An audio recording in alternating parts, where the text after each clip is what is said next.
Herkese merhaba.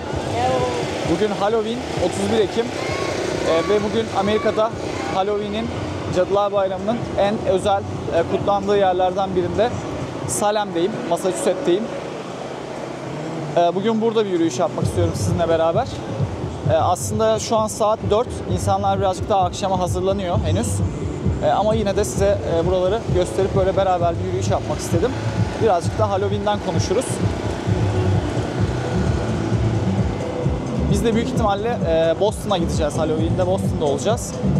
Ama burada da böyle güzel bir gün geçiriyoruz. Ve sizinle de bu güzel günü, yürüyüşü paylaşmak istedim.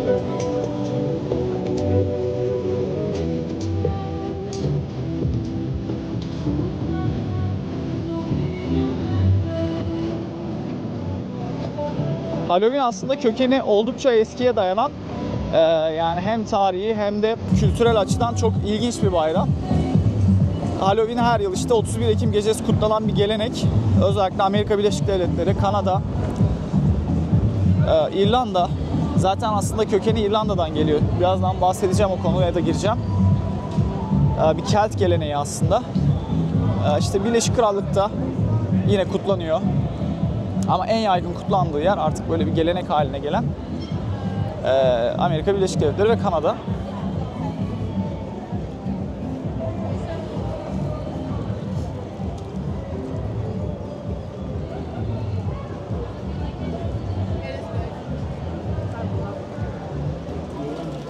Bu şehir de önemli bir şehir Halloween için. Sadece işte bu Instagram'da falan belki denk gelmişsinizdir. Görsel olarak da eklerim. Sadece ev süslemeleri için değil, aslında Salem çok farklı bir kimlik taşıyor Cadılar Bayramı için. Çünkü zamanında cadı mahkemelerinin kurulduğu, Amerika'nın cadı mahkemelerinin kurulduğu şehir burası. Ondan da birazcık bahsedeceğim.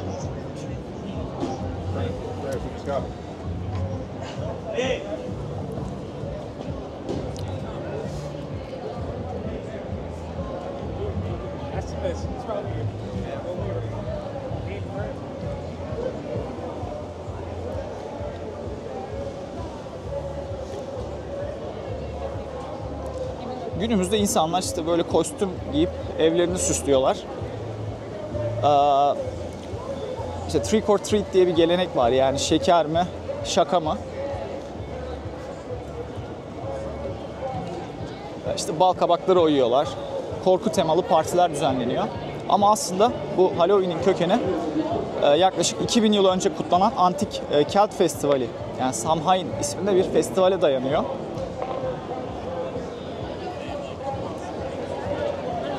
Keltler bugünü hasat mevsiminin sonu ve kışın başlangıcı olarak görüyorlardı zamanında. Aynı zamanda da işte bu gecede ölülerin ruhlarının dünyaya geri döndüğüne inanıyorlardı.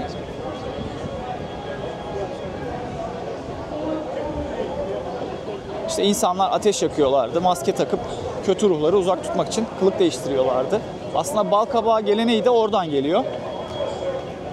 Yine İrlanda Keltleri zamanında işte bal kabaklarını oyup o göz ve ağızlarını içine mum koyarak yakıp onların da işte kötü ruhu uzaklaştırdığına inanıyorlardı.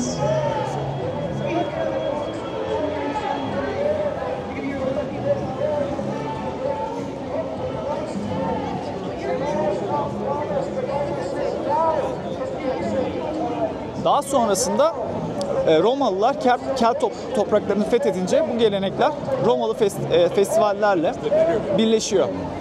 Birazcık daha da aslında işte o zaman 1 Kasım günü Orta Çağ'da Hristiyanlık yayılınca All Saints Day, yani Türkçe'ye çevirirsek Azizler Günü olarak kutlanıyor. Bunun arifesi, yani 31 Ekim'de All Hallows Eve olarak anılmaya başlanıyor. Yani sonra da işte Halloween'e dönüşüyor o kelime.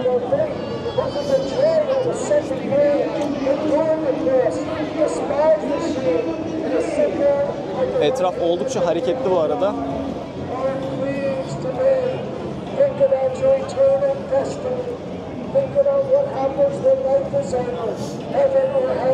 Amerika için de şöyle önemli, yani ekonomik açıdan çok önemli. Noel'den sonra en çok paranın harcandığı en çok harcama yapılan bayram Halloween. 2024 verilerine baktım. Yaklaşık 12 milyar dolar civarında Amerikalılar tüketim yapmış geçtiğimiz sene. Bu yıl bence daha fazla.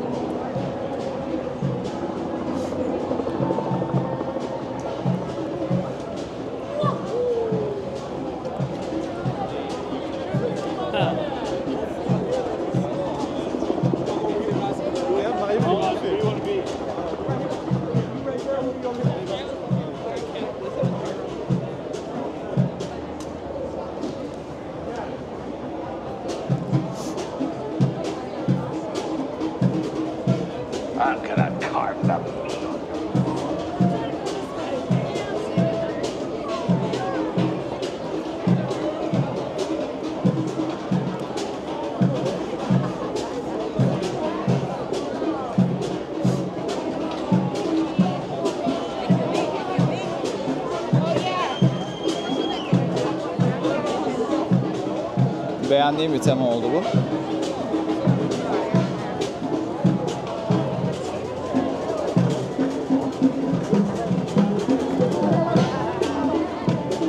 Evet, Amerika bu şekilde kutluyor, Kanada da bu şekilde kutluyor ama İrlanda Halloween'in doğduğu yer. Burada işte geleneksel eski zamanlardaki gibi ateşler yakılıyor. Birleşik Krallık'ta özellikle İskoçya'da Guising diye bir olay var orada. İşte böyle maskeli bir dolaşma geleneği. Son yıllarda da yine Avrupa'nın birçok ülkesinde, Japonya'da, Kore'de yine kutlamalar yapılıyor. Birazcık daha işte eğlence maksatlı.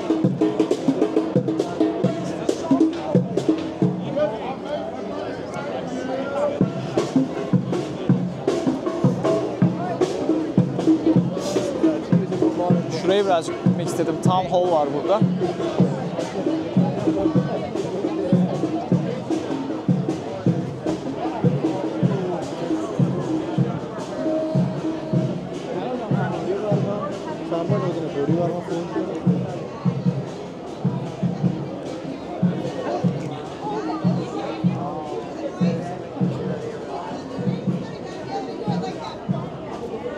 Buradaki renklerin de önemi var. Mesela neden siyah turuncu?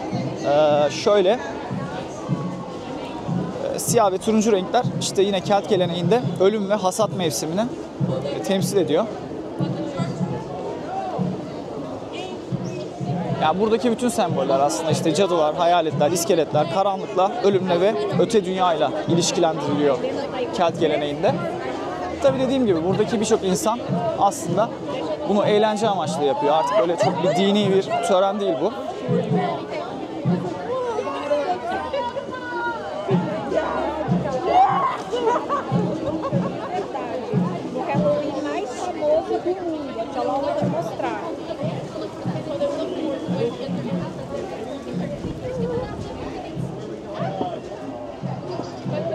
Burada Amish Girl'ler var.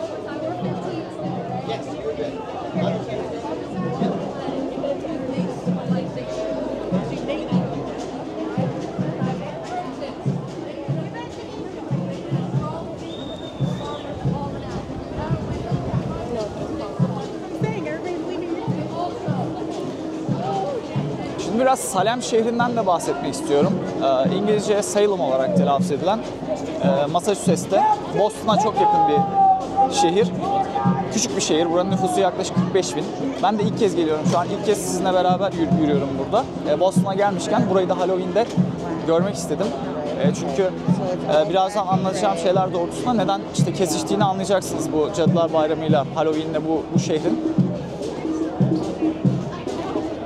Bu şehrin zaten takma adı The Witch City veya işte Cadı Şehri. Boston'la beraber kuruluyor burası. Yani yaklaşık 1620'lere dayanıyor bu şehrin kuruluşu. Çok eski. Amerika'nın en eski şehirlerinden yine. Doğu yakasında. Yani modern Amerika'nın en eski şehirlerinden.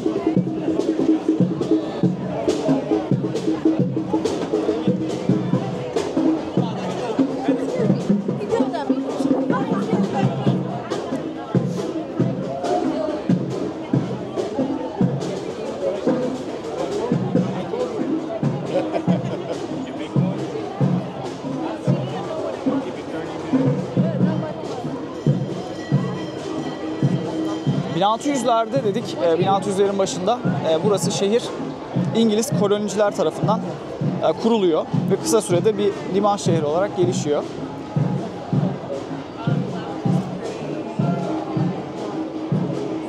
İşte İngiltere'de de işte 1600'ler dediğimiz zaman tabii Elizabeth döneminin sonu, 1. Elizabeth'in sonu, işte Stuart döneminin yani 1603-1714 başlangıcı ve İngiliz aslında Rönesans'ını kapsıyor. Onun için daha çok bu etki var burada. Daha sonra Victorian etkisi gelişiyor yine ama ilk kuruluş etkisi aslında İngiliz Rönesansı. Stuart dönemi ve Elizabeth'in işte son influensini kapsıyor.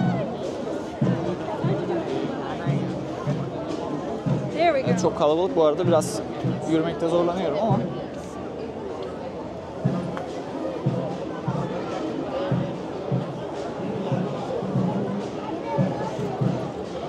Liman şehri oldu dedik burası. Bayağı o zamanlar işte 1800'lerde özellikle 1700-1800'lerde büyük bir deniz ticaret merkezi oluyor burası. Yani Salem'den işte Hindistan'a, Çin'e kadar gemiler sefer yapıyordu.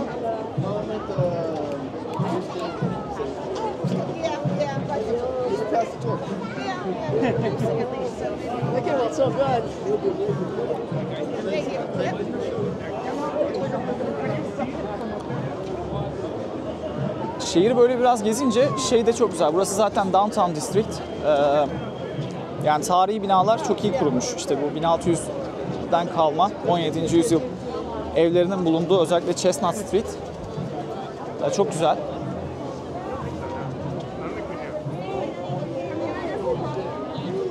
Deniz kenarında bir şehir. Onun için hemen ilerisi zaten deniz, liman.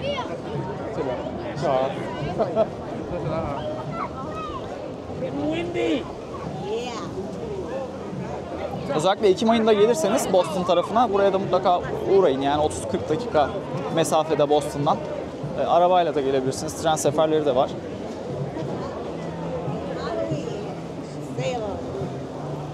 Şimdi birazcık şeyden bahsedeyim.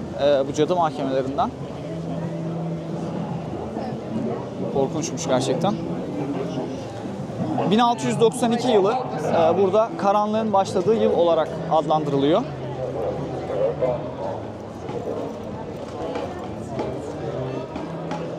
...1692 kışında burada Massachusetts'in bu küçük kasabası olan Salem Village'da bugünkü buradaki Danvers civarı olarak geçiyor burası.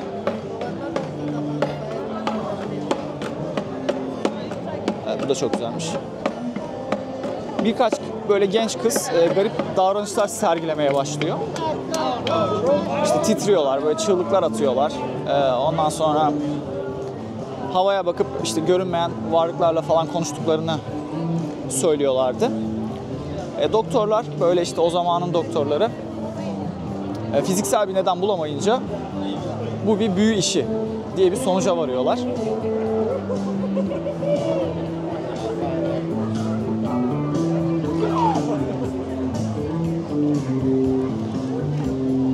Sonra da işte bu korku, inanç, böyle dedikodularda olayı farklı boyutlara taşıyor. Burası o zamanlar 1600'lerde. Boston'da da ben bir video çekmeyi düşünüyorum bu arada. Birazcık daha fazla değineceğim bu konuya. Puritan inanç sistemine sahip dindar bir topluluktu burası ilk kurulduğu dönemde. İşte bu Puritanlar ilk geliyor aslında İngiltere'den. Boston ve bu civara, Salem civarına. İşte katı kapalı böyle tanrı korkusuyla yaşayan bir halk. İşte şeytanın insan ruhuna sızabileceğine inanılıyor böyle yaygın olarak. Kızların bu davranışları şeytanın işi olarak yorumlanınca da işte suçlamalar başlıyor o dönemde. İlk suçlamalar genelde böyle toplumun farklı gördüğü kadınlara yapılıyor. Kimler bunlar? Mesela işte Tituba diye bir kadın. Siyahi bir köle bir kadın. Barbados ülkesinden gelen. Sonra işte Sarah Good diye fakir dilenci bir kadın. Yine Sarah Osborne diye dini toplantılara katılmayan, işte böyle birazcık daha yalnız takılan bir kadın. Bunlara böyle işte iftiralar atılmaya başlanıyor. Tituba mesela tutuklanıyor. İşkence altındayken zorunlu olarak işte büyü yaptığını kabul ediyor. Ve bütün onu kabul etmesiyle beraber de böyle kıvılcım ateşleniyor. Böyle bir toplu histeri olayı oluyor burada, bu şehirde. İşte kısa süre içinde komşularını suçlamaya başlıyor. Küçük anlaşmazlıklar, mesela işte miras kavgaları, kıskançlıklar bile cadılık bahanesiyle mahkemeye taşınmaya başlanıyor.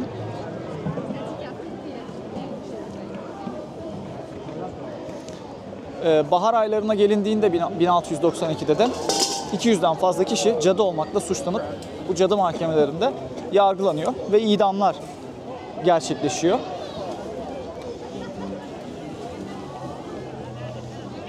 Çok küçük böyle işte aslı astarı olmayan iddialarla birçok insan büyücü diye yakalanıp yargılanıyor.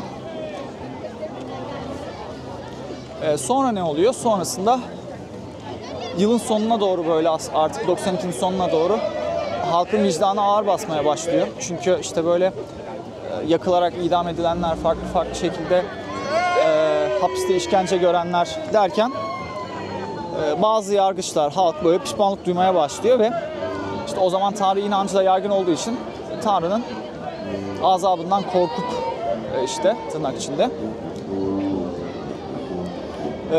1693'te mahkumlar serbest bırakılıyor, tutuklu olanlar.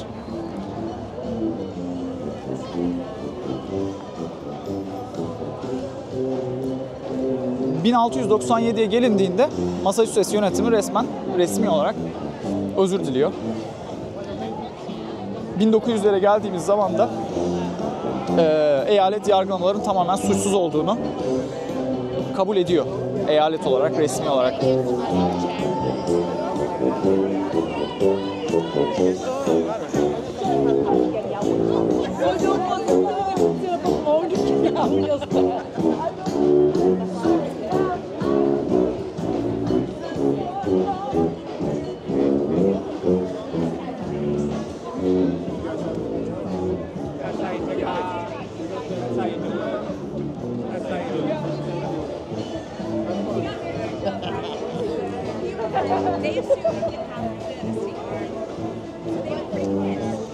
Joe, how you doing? About 10%.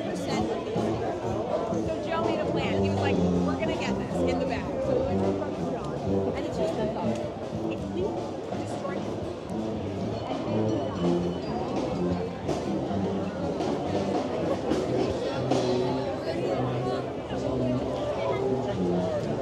Bugün hava aslında böyle tatsız, yağmurlu ve çok soğuktu ama şu an güneş açmaya başladı. Güzel oldu hava şu anda, böyle renkler falan da.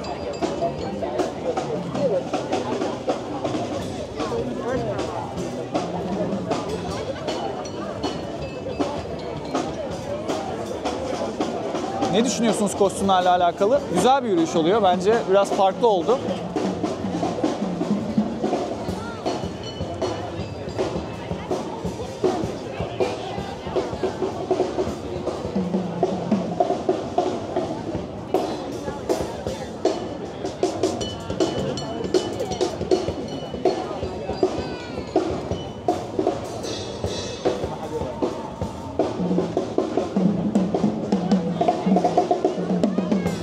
Burada tabii müzeler de var, işte bu cadılıkla alakalı cadılık müzesi var. Bu az önce anlattığım cadı mahkemeleri olaylarının yaşandığı bir Memorial Park var.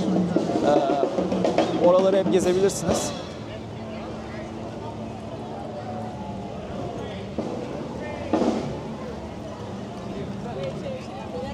Köpeği de giydirmiş, çok komik. Neyse, göremedik.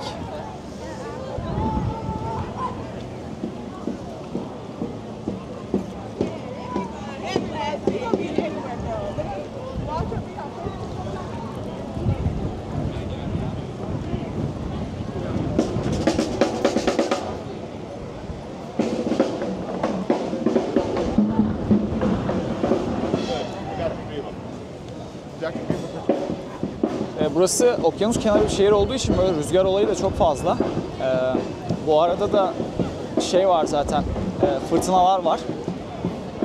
Burada değil ama etkileniyor yani işte. Melissa var mesela. Bütün Amerika'nın doğu yakasına çok uzak bir mesafede olan bir kasırga olsa bile yine de etkiliyor. Az önce bahsettiğim müze şu tam karşıda. Şimdi onun önüne gideceğim.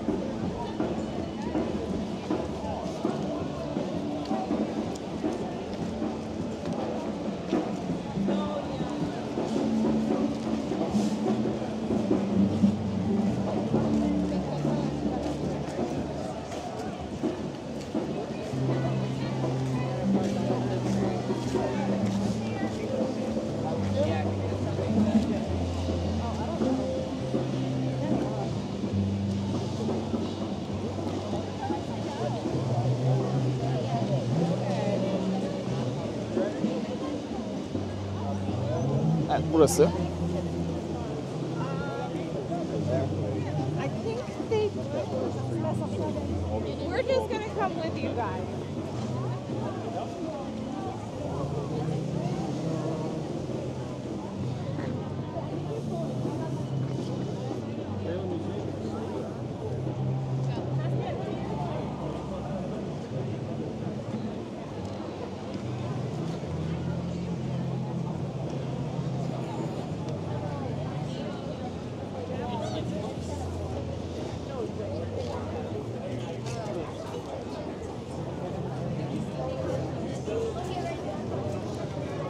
Evet, burası müzenin girişi. Şöyle bir sıra var.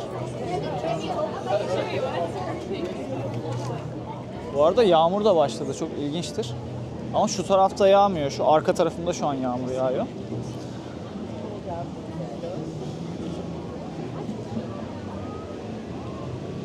Şimdi biraz şu evlerin olduğu tarafa yürüyeceğim. Birkaç tane belki böyle ilginç Halloween dekorasyonu görürüz evlerin önünde.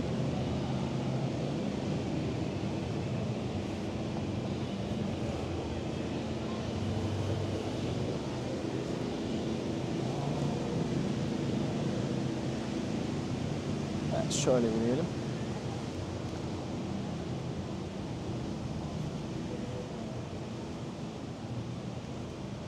Aslında diğer tarafa yürüyecektim ama kafamı çevirdim. O tarafta yağmur yağıyor. Çok ilginç. Onun için böyle sağ tarafa yürüyeyim dedim.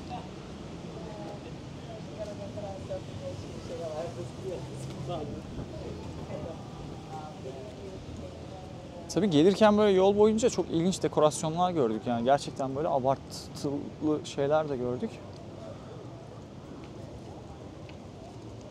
Şunlar çok tatlıymış.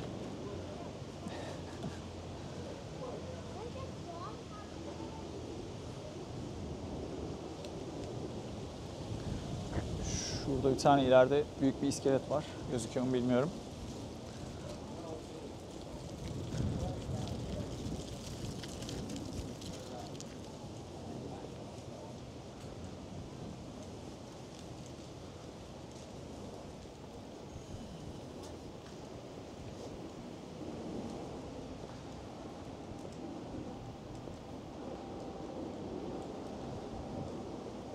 Bu bölgede bu arada sonbahar çok güzel. Yani benim en sevdiğim mevsim sonbahar. Her ne kadar bir Akdeniz'de yaz insanı olsam da yani sonbaharın şu ağaçların çeşitli renkleri, yani böyle sarının, turuncunun, kırmızının her tonu.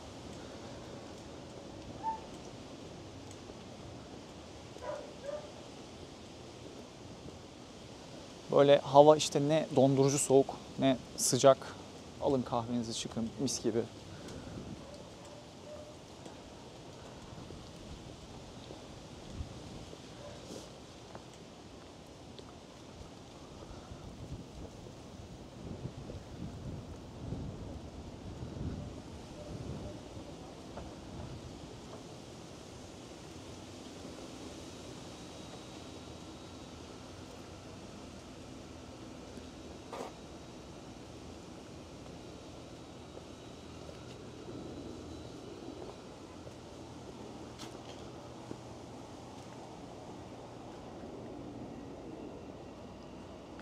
Şöyle mezarlıklar da çok yaygın.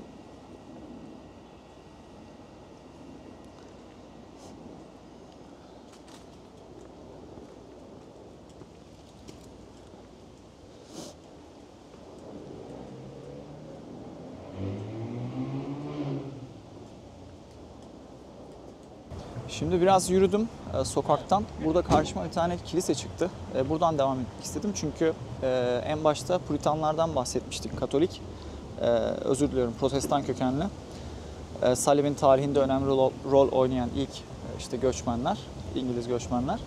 Burada karşımda bir Roman Katolik Polish Church var, Polonia Church ve hemen önünde şöyle bir şey yazıyor. İşte Our Lady of Fatima invites her children to pray the rosary. Şimdi buna çok kısa değinmek istedim. Buradaki Our Lady of Fatima, Katolik inançta Meryem Ana'nın, yani Virgin Mary'nin özel bir sıfatı.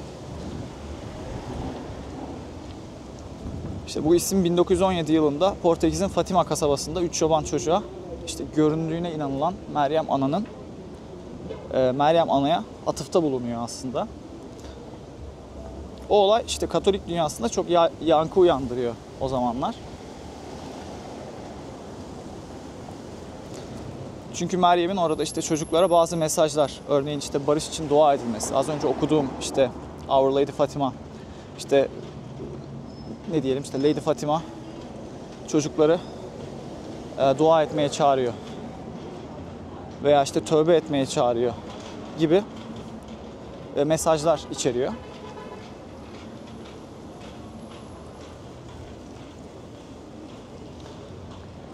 Şimdi burası Salem, bahsettiğimiz gibi Protestan kökenli, yani özellikle Puritan bir geçmişe sahip olmasına rağmen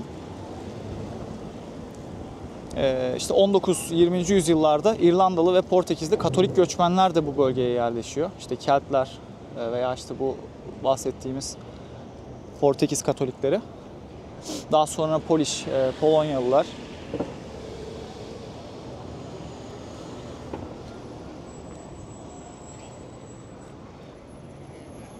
Böyle bir kısa bilgi vermek istedim bu konuda. Portekiz'de de bildiğim kadarıyla şeyden geliyor o Katolik göçmenler buraya. Azor Adaları ve Madeira tarafından.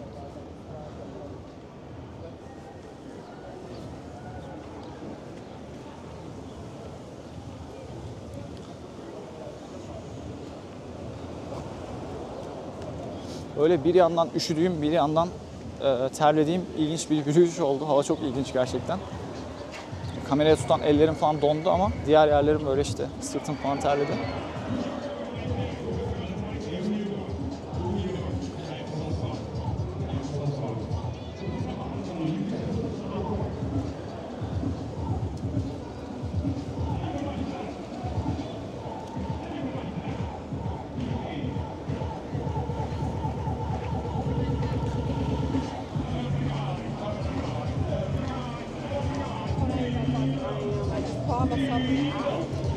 Böyle güzel bir yürüyüş oldu. Çok teşekkür ediyorum. Şurada da bir meydan var parkın içinde. Burada da birazcık kostümlü insanlar görüp vedalaşalım yavaştan.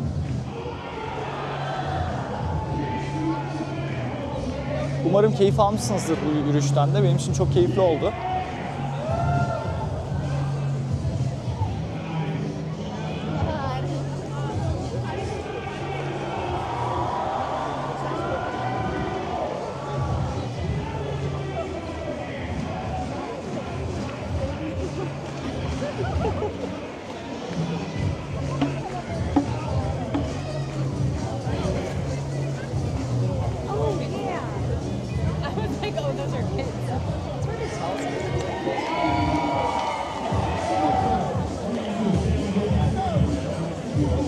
Şurada da bir etkinlik gibi bir şey var.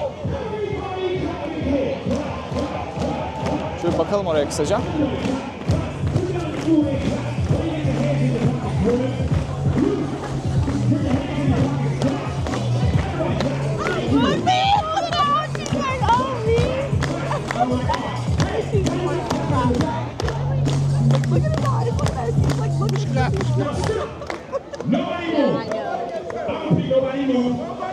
He's going now. What's her name? Everybody say hi, Oliver. Evet, bu yürüyüşte de bana eşlik ettiğiniz için çok çok teşekkür ederim. Bir sonraki videoda görüşmek üzere. Hoşçakalın. See my partner song? Oh.